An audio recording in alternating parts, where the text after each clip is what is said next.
And I'm legal redress for the NAACP for the states of Alaska, Oregon, and Washington.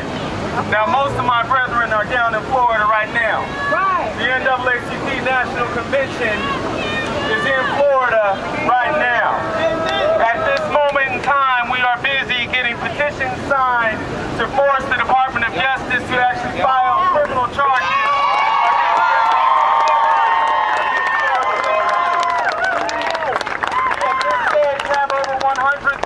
Signatures, and I'm sure that if we work really hard, we can be at 1 million. Yeah! I'm sorry, I just got a correction. It's actually 285,000 at this moment in less than 24 hours. But we stand for Trayvon in the city of Seattle the way we hope that others will stand for Trayvon in Lubbock, Texas, Anchorage, Alaska, Connecticut, and down to Florida, and maybe even to Puerto Rico too. Because we know that injustice anywhere affects justice everywhere. Because we know that discrimination and institutional inequities do not have boundaries that only include Florida. In southwest King County, an elderly African-American couple working a second job, delivering newspapers, delivering newspapers and supporting their grandchildren, is followed by a truck with 2 white men. The 2 white men start following them, and as they follow them, they cut them off, and they jump out of their cars, and they say to these 2 African-American senior citizens, "What are you doing here?" The couple gets scared, and they start to veer around that truck. The young white men jump back into that truck and follow them, and shots are fired repeatedly into their car. Now, the remarkable thing about all of this is that those 2 young white men were calling the police. And they were calling the police because they were saying that they were on the trail of identity thieves. They were calling to say that they were on the trail of somebody that was suspicious. And the African-American couple also was calling the police. And they went straight to the police station. This is profiling at its worst. It has no age. It has no gender at times. But it certainly does have a color. Right. And we often have to ask what is in the hearts and minds of people that can look at the color of your skin and decide that you must be a criminal. Right. That you couldn't possibly have a legitimate purpose for being where you are. Right. And this is not a situation that is not new. I myself recall being held by officers for over 45 minutes while in my high school football uniform and being asked, "Where are you going, son?"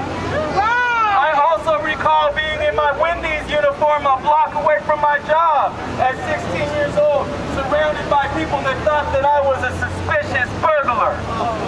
So when a black male says, "I am Trayvon Martin," what they are saying is, "I have had that experience, usually short of a shooting."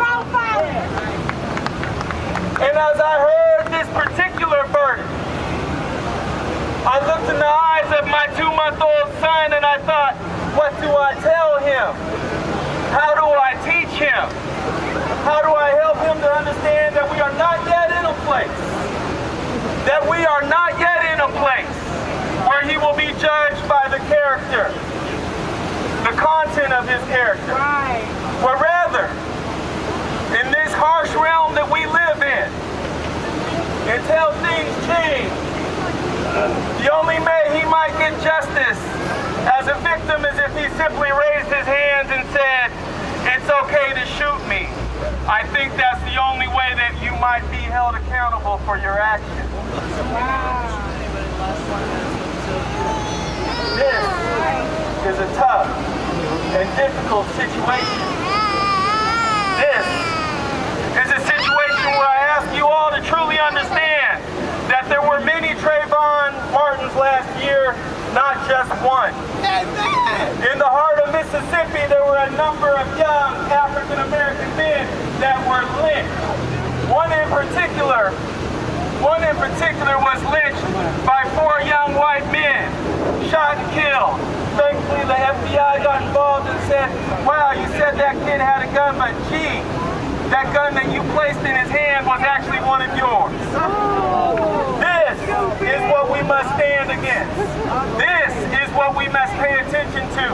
And the real demon in this room, in this world, is inequity, racism, and hatred. And we need to find our way through all of that. We need to break down those institutional walls. We need to create opportunity for all people and be in a place where no more can a young man carrying Skittles be shot and killed. Where no more can a judge decide that a certain source of evidence cannot come in so that somebody is almost instantly is found not guilty. We cannot help but pay attention to the fact that a voice recognition expert was not allowed to testify. And if that expert had been allowed to testify, what many people on the jury would have come to know is that that expert of over 30 years had said that that voice that was screaming for help was definitely not Mr. Zimmerman. Was definitely not Mr. Zimmerman. But I want you all to know that the reason we are in solidarity is because we believe in a brighter day. Because we stand unified to actually push for such a thing. And the question that I have to ask all of you and look in the mirror and ask myself is, would we be here if there was a conviction? Because even if there was a conviction, the